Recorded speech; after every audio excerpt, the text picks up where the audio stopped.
Anyway, next part, queer domestic abuse. So, I'm not usually this much of an open book, but I think there's a lot of value to be had in sharing experiences for the collective. I think we can learn a lot from each other if we just open up a little bit and just trust the mighty internet and technology and hope that somebody out there benefits from what we have to say. That being said, I was the unfortunate, you know, player in a queer domestic abuse situation. I was the abused, not the abuser. So I didn't really have much of an opinion about it before. I just thought, boo, abuse is wrong. And now, because of this, I feel a lot more passionately about it. So I just like to voice a couple thoughts about it. I was surprised when I would disclose to people that this happened to me that they were, they were very encouraging and they were very supportive, and I'm very thankful for that, and it was wonderful, and it was nice to see their stories and to experience their stories with them and for them to tell me. I thought it was great, and what upset me is how prevalent it is and how often it happens, and you wouldn't think so, but it really does, and it really surprised me. It's very disconcerting and a little upsetting that it's that common.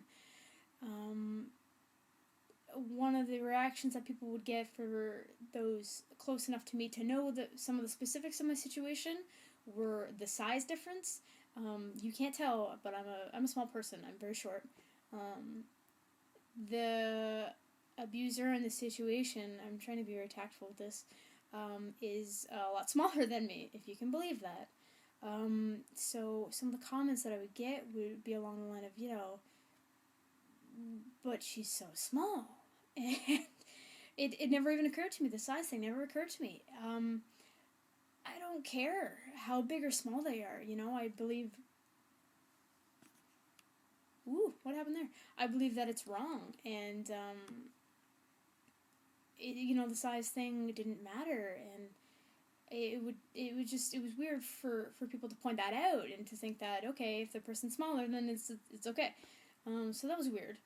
Next was some people who would suggest that I should have done something about it. I should have been proactive, and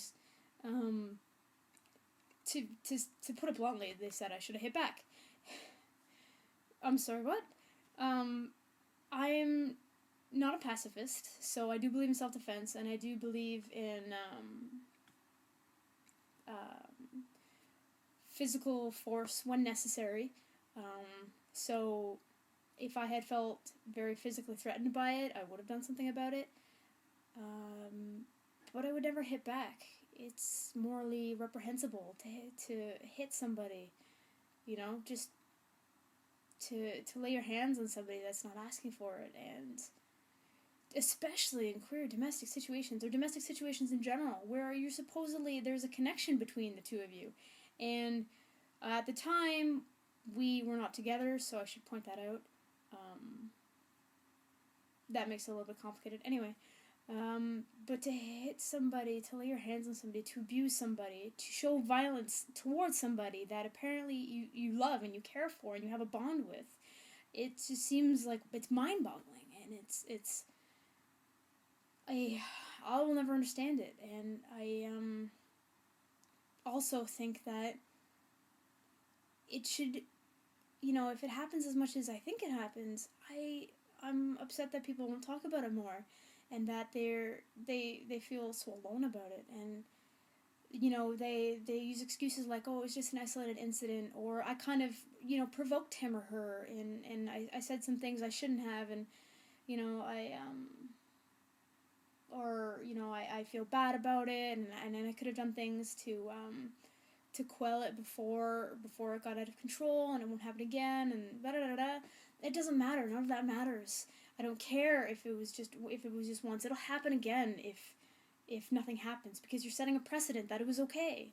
And I don't care what you think you said to provoke him or her. Nothing should be that bad as to make somebody hit you out of anger. And all those excuses that they're trying to make it not a big deal. When it is a big deal, it's an act of violence towards you. And you're setting a very dangerous precedent when you say it's okay, or you know what, I know you really love me, and it's not right. And I really encourage people that this has happened to stop and take a look, and to look at the cues before. Like, after it happened, I was thinking back, and I'm thinking, well, this and this kind of made me, I should have stopped and said, you know what, this is going down a not good path, and if it comes to physical violence or physical abuse, I guarantee that there were cues before that you might have ignored, and I sure ignored, that you need to watch out for. And somebody who's capable of that, I bet, would do it again if they didn't have the proper help. Which brings me to help.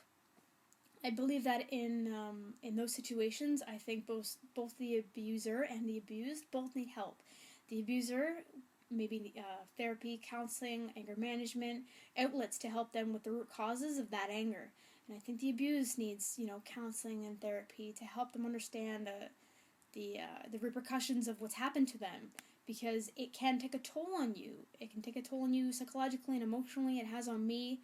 And I think you need help and somebody to talk to, even if it's not somebody you're paying, I don't know, $100 an hour to, just a friend, somebody who will listen and not necessarily give advice, just for you to have to talk to. All that being said, I do believe in second chances, so I'm not trying to demonize people who unfortunately have found themselves in the position to hit people that they love. I understand people do stupid things. Nobody's perfect, least of all me, so I'm not trying to be a hypocrite.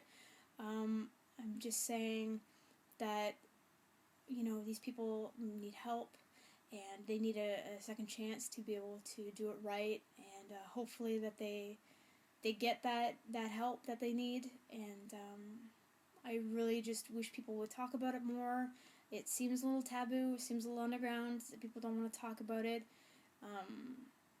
It's just, if you leave it and nobody's talking about it, it's still going to happen. It doesn't mean that if you're not talking about it, it's not happening. So I really want anybody to watch this and to know that it does happen and it is real and it's okay to talk about it. I want the purpose of me making this video, which has gone on a real long time, as I can see, is that I want there to be a human face to it. I want you to watch this and say, look, I'm a real person. This happened to me, and, I'm okay. I'm living with it. It sucks, obviously, but, it's okay. And, reach out for somebody for help. Even if you're on the other side, if you were the one to hit somebody, it happens. Get help for it. It's not the end of the world. Don't let it crush your world. And try to live better together, So, again, I'm not usually this much of an open book. But I hope that anybody watches this benefits. If anybody has any questions for me or anything, that they would like to disclose to me, everything is confidential, obviously. I just wanted to post this in response to Boy Named Sue's video. I thought was very good, and it raises some good questions and issues that I think our community really needs to talk about and really needs to be aware of. We have to be able to help each other. So I'm gonna go to sleep now because I worked all night and it's now almost 9 o'clock in the morning. So I hope this wasn't too disjointed for you, and thanks for watching. And I hope everybody has a good day while I'm sleeping. So, bye-bye.